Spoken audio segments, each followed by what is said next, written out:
Hello সবাই। আহ আমি আশা করছি যে আপনারা সবাই ভালো আছেন এবং যাই করছেন আপনারা সেফ আছেন এবং আপনাদের মেন্টাল হেলথকে আপনারা প্রায়োরিটাইজ করছেন। আচ্ছা, আসুন আজকে আমরা একটুখানি ইংলিশ রিলেটেড আরো কয়েকটা জিনিস একটু শিখে নিই।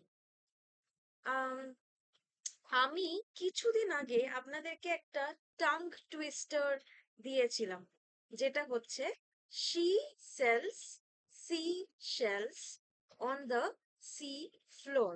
ঠিক আছে? আচ্ছা, এবারে সেই টাং টুইস্টারটা আমি যতবার বলবো ততবার আমার এসএইচ আর এস এর ডিফারেন্সটা ইমপ্রুভ হতে থাকবে।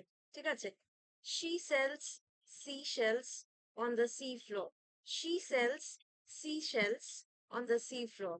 She sells sea shells on the sea floor. আচ্ছা, দেখুন আমি কেন এটা চাইছি যে এই টাং টুইস্টারটা আপনারা খুব ভালো করে প্র্যাকটিস করুন। তার কারণ হচ্ছে এস আর এস এইচ এর মধ্যে যে ডিফারেন্সটা, সেটা কিন্তু ইংলিশের ক্ষেত্রে সাংঘাতিক একটা প্রবলেম হয়ে দাঁড়ায়। ঠিক আছে? যেমন কি আমি বলছি যে এস এর যে ব্যাপারটা সেটা হচ্ছে যে আহ যেরকম ধরুন আমি বললাম স্যাটারডে অ্যান্ড সানডে। ঠিক আছে? অনেকে বলে দেয় Saturday and Sunday.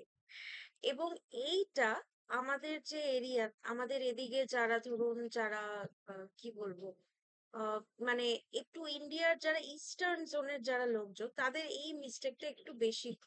Saturday and Sunday, সেটা হচ্ছে স্যাটারডে অ্যান্ড সানডে, কিন্তু কারেক্ট ইংলিশ হচ্ছে স্যাটারডে অ্যান্ড সানডে। তারপরে ধরুন আহ সিডস, এই কথাটাকে অনেকে কিন্তু সিডসও বলে, সিডস বলে। ঠিক আছে?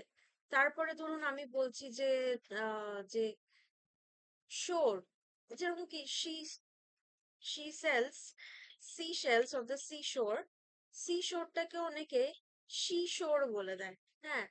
তারপরে ধরুন আমি বলছি শুজটাকে অনেকে সুজ বলে দেয়।